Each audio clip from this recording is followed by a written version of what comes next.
صباح الجمال. حبيت النهاردة أشارك معاكم أبسط تورتة تعملوها في الدنيا. اللي نفسه يعمل تورتة ومبتدئ ما بيعملش أي حاجة قبل كده من التورتة دي أنا واثقة 100% إن هي تنجح، لأن هي مش بنخبز فيها، مش بنحط حاجة في الفرن، مش بنعمل كريمة للتورتة، مش بنعمل طبقات ولا أي حاجة. كل مكوناتها موجودة، مجرد إن احنا بنحط طبقات وبنزين التزيين اللي احنا بنحبه. بداية أنا هوزن 250 جرام من الكريمة. كل المكونات والمقادير هتبقى تحت الفيديو إن شاء الله، مع 80 جرام من السكر البودر. وببدأ إني أنا أضربهم كويس بالمضرب لحد ما الكريمة بتاعتي تتقل. تقدروا تضربوها بالمضرب الكهربي عادي او بمضرب الويسك عادي اليدوي. بس الفكرة بس في مدة الضرب، ان لو المضرب يدوي هتاخد وقت شوية معاكم. بعد كده بضيف 250 جرام برضو من الجبنة المسكربونة او اي نوع جبنة كريمي بيبقى طعمها حلو شوية، ملحها خفيف. وبضيف عليهم معلقة كبيرة من مربى الفراولة او اي مربى، اي مربى متوفرة عندك. بس انا عشان هضيف فراولة في التزيين في الحشو، فحبيت ان انا اضيف فراولة مع الكريمة. بعد كده الخطوة دي اختياري، ممكن تعمليها او لا. ان انا بضيف كام نقطة من ملون طعام احمر بس يدي مجرد لون للكريمة. كده الكريمة جهزت، مفيش ابسط من كده. هنعمل مع بعض السائل اللي هنشرب بيه البسكوت. المفروض ان هو يبقى لبن مع معلقة صغيرة من مربى الفراولة، بس انا حطيت كريمة لان ما كانش عندي لبن. بدفيهم بس شوية في الميكروويف، وبقطع الفاكهة المتوفرة عندي. أنا أساسي عندي الفراولة، وكان عندي توت في التلاجة، فقلت ايه أقطعه برضو بالمرة.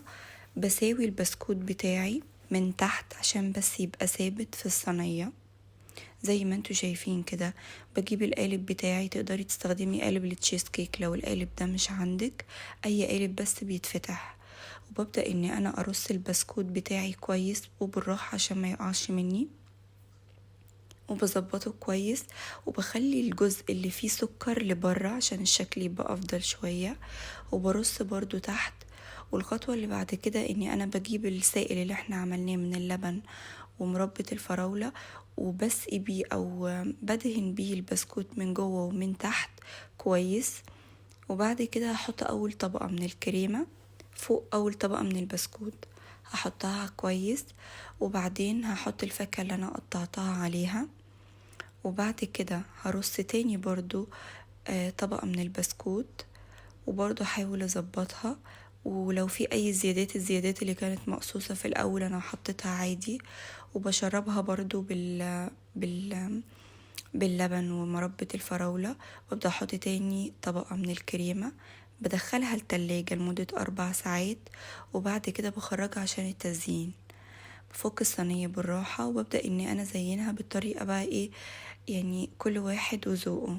انا اخترت ان انا اجيب وردة حمراء بمناسبة الفالنتاين، وعندي شريط دانتيل ابيض. تقدروا تستخدموا اي شريط ستان متوفر عندكم او من اي مكان تشتروه. بعد كده بزين اي تزيين عشوائي كده. الفراولة مقطعاها صوص وسايباها بالعنقود بتاعها بس عشان الديكور مش اكتر. وبعد كده بحط بحط توت اسود بس مجرد اللون. لو مش متوفر وفي عنب مثلا ممكن، او لو مفيش اي فاكهة تاني غير الفراولة اوكي. اللون الاخضر اللي في عنقود الفراولة مدينا شكل كويس. وبس كده طعمها يجنن يا جماعة، وسهلة جدا.